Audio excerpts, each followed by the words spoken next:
Now with the sauna, like what time of day like is best to do that? Like, is that like something you start? Because I think about like muscle wise, I feel like that's a really good way to start your day. Is like almost like stretch, like a warm up to get your day going. But I could also see it as like a toxin release Yeah. at the end of the day, and maybe that could bridge into also what you learned about saunas. Yeah. I mean, I think you see the most widely used is later in the day. It is really good detoxification, and it kind of makes your body cool down after, and your natural body temperature is cooling as you're going to sleep. And so if you heat it to an extreme temperature, your body's going to have to cool more and speed up that process, and it can just lead you into a better night of sleep without doing it too close to sleep. Because I think obviously you don't want to just like Yeah, it's exercise, like your heart rate's getting up to 125, 130. So you don't really want to spike at that high right before you're trying to go to sleep. But yeah, there's a lot of benefits as long as blood flow kind of mimics exercise in a way. There's some beneficial like heat shock proteins. There's just a lot of research coming out that kind of validates the use of saunas. And he kind of talked about, he did a protocol on a study. It was a dry sauna just because you don't want the humidity from the sauna because you're trying to cleanse your pores, right? So you're sweating out these pores and you don't want that humidity from the air to like just replace that. So he thinks dry saunas are more beneficial. I think the temperature was around like 165s yeah, or so. yeah. And it did it for, I think it was a 45-minute protocol, but I can That's quickly, tough. yeah. So It's a long time. That's tough, dude. That's have you guys there's, used saunas before? I've here and there. I mean, I probably used them more than 10, but not more than 20. At your wedding, there was one in the In the basement of basement. that We mansion. That was the only time I have in recent memory. But If it's cranked up like that, it's really hard to be in there for more than like 20. I mean, you get better at it. It's like anything. Like it gets easier because it's very like good breathing strategy, I think. Like Yeah. And there's even, heart rate control and they're doing like infrared sauna with light, like red light therapy inside the sauna and stuff like that. So there's just a lot of good things they're doing.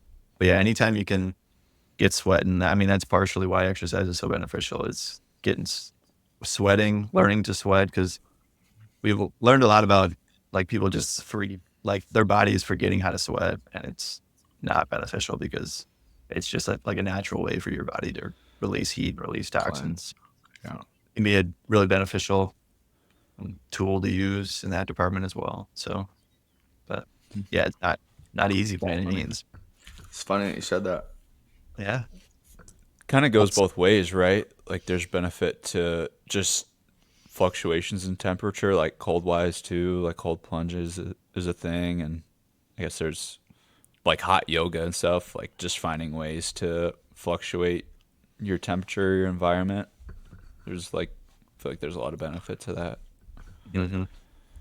Yeah, I mean, as Like we evolved as a species, like we haven't been in air conditioning all that long. Like we're used to being outside and the hot and the cold, whatever the temperature was outside, we had to live in it. So our bodies are well adapted to be in extreme environments, and I think there's benefit. I don't know as much benefit in cold. I haven't done as much research in that realm. Obviously, it's getting more and more popular as people like Huberman have talked about it. But yeah, I think there's definitely benefit to sauna. It's not really in my budget right now to invest in one, but down the road, I think it'd be really cool. But obviously, it's not one of those things that can necessarily like replace exercise. I think you always want to major in the majors and not major in the minors. I don't think you want to just sauna without exercising. I think there's always foundational things that you do. And then if you have time, if you have the means to sauna as an additional benefit, I think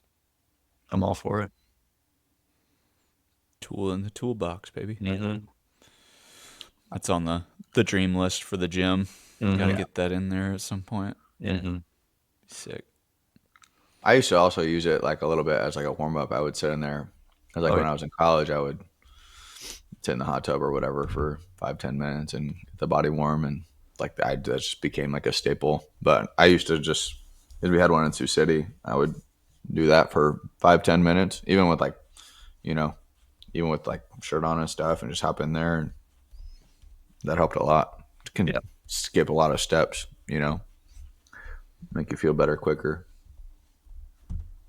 I think I'm gonna use it because, well, one, obviously, like in the winter, it's just like cold and it's hard to do. I don't know. It's hard to feel good. I feel like it's one of those things where in the winter, especially for where we live, I feel like it might make you feel better, Mm-hmm. just warmer, and like I don't know. I feel like when you sit outside in the summer and stuff, your body feels good, and I feel like it might just make me feel good. Yeah. But I feel like with all the on court stuff that I do, I feel like that's a good kind of balance to the flexibility and stuff, because I don't really like ever warm up or cool down from stuff on the court. I kind of just do it. So I kind of feel like I want to use it as like a yoga, like a hot yoga type thing, but or maybe even stretch afterwards or whatever. And I don't know. It's funny you brought it up. Shit. Love it.